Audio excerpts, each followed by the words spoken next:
Hey guys, I've gotten out all my blue watercolor tubes so that we can talk about which blues are warm and which blues are cool, and why those blues are considered warm and why the other blues are considered cool.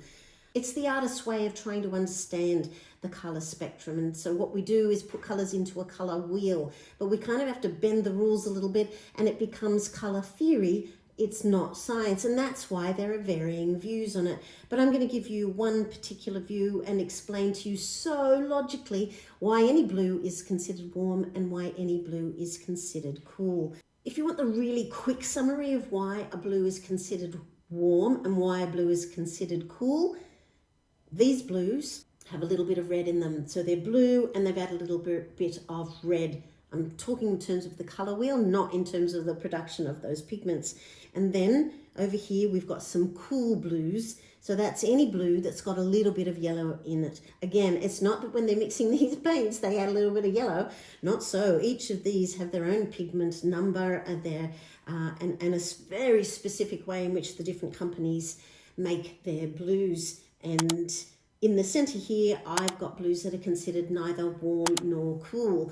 So again, it might be a little bit controversial what I've got to say today, but that's because it's color theory and it's not color science. So firstly, I'm going to mix them up and sort them out for you and talk about which ones are warm and which ones are cool. Okay, let's start with which blues are considered primary, which blues are neither warm nor cool and sit in the middle. So I'm going to start with my lovely big tube of Holbein's Cobalt Blue, a blue that I just used to paint massively with, and that's why I bought such an enormous tube. Stephen Quiller suggests that the Cobalt Blue is practically a pure blue. This one is called Cobalt Blue Hue. I'm going to set that one aside for a moment because there's something special I want to tell you about that that's not necessarily good. Aha, here is Cyan. This is a May Marie brand, and it's cyan blue, which is exactly the same as phthalo blue. And Stephen Quiller names phthalo blue, let's say that's the middle, phthalo blue as being a pure blue. It's neither warm nor cool. And again, you'll read stuff that says quite the opposite. This is a phthalo blue, and it does have red brackets, red shade, but let's ignore that for a moment. Let's say this is phthalo blue. There, it would sit here with cyan. It is a perfect blue. It's neither warm nor cool. Okay, which one's next? This one is called Peacock Blue, and it's incredibly similar to phthalo blue and cyan. So again, I'm going to place it there as being neither warm nor cool. Let's go right over to the cool side. Over here is Cobalt Turquoise Light, sometimes called Cobalt Turquoise Blue. That's why I put it in. It is so on the cool side. It's a really greeny blue. It is absolutely beautiful, but it's not transparent. So unfortunately, it's not ideal if you're after a transparent wash, but it is so beautiful. I end up using it all the time. This is one of these schminky, super granulating ones. Here's another cool blue. This is Cerulean Blue Chromium. I absolutely love this. It's even better than Cerulean Blue because it's more transparent, but it's a beautiful sky color. That's a Daniel Smith product. Over here, we've got Prussian Blue. Now, Stephen Quiller suggests Prussian Blue is not a pure blue. It's actually a mixed blue. So although it is a cool color, I'm going to put it up there because a grayed down blue. Wonderfully dark though. There are moments when Prussian blue is absolutely brilliant because it's practically like black. Now I've got two ultramarines here. I've got ultramarine blue, just plain old ultramarine blue. And this one is French ultramarine blue. Now, some people say that the difference between French ultramarine blue and ultramarine blue is that French ultramarine blue has just a hint more warmth than ultramarine blue. But personally, when I swatch them out, I cannot see the difference. I used to think that French ultramarine was more light fast than ultramarine blue, and maybe that used to be the case. But these days I'm finding these more interchangeable. So perhaps with ultramarine blue, they increased the light fastness.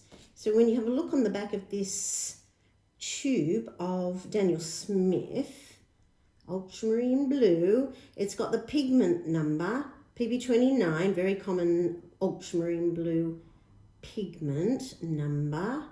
It says that it conforms to the ATSM, so that's about saying it's not going to give you cancer if you accidentally lick some, which can happen on occasion. Anyway, there's nothing on here about light fastness, which is interesting. I'm just going to check that out.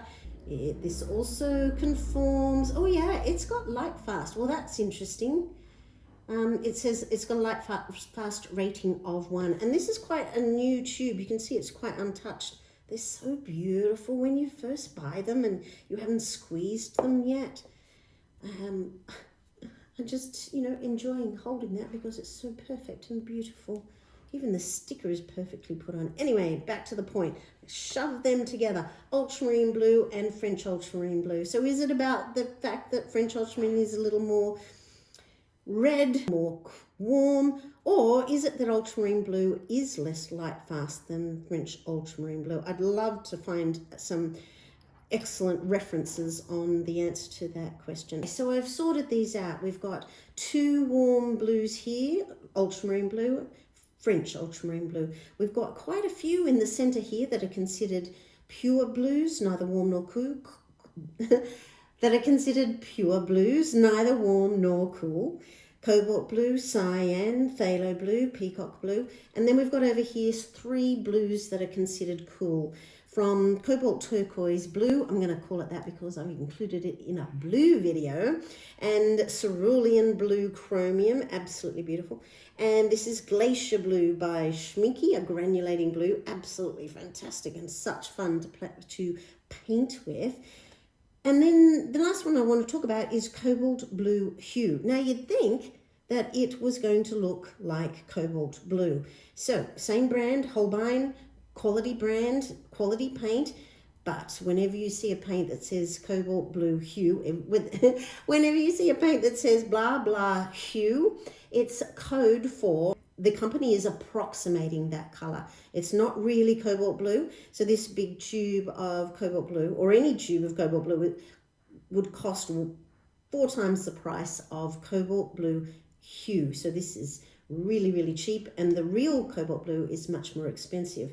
Here's cobalt blue hue swatched out over here, and it's somewhere between phthalo and it is a little bit like cobalt, but it is not cobalt blue.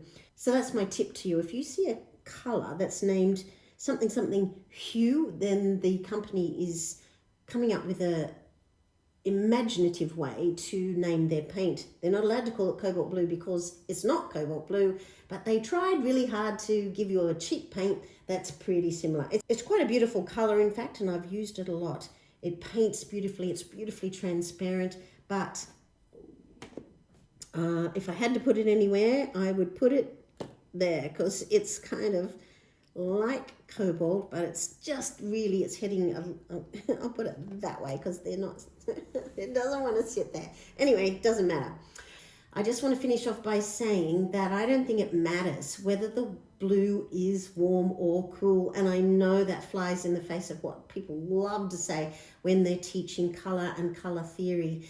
And I do love understanding why a color is more cool or more warm or whatever. I absolutely love color theory, but mostly I'm interested in color theory because that helps me work out complementary colors.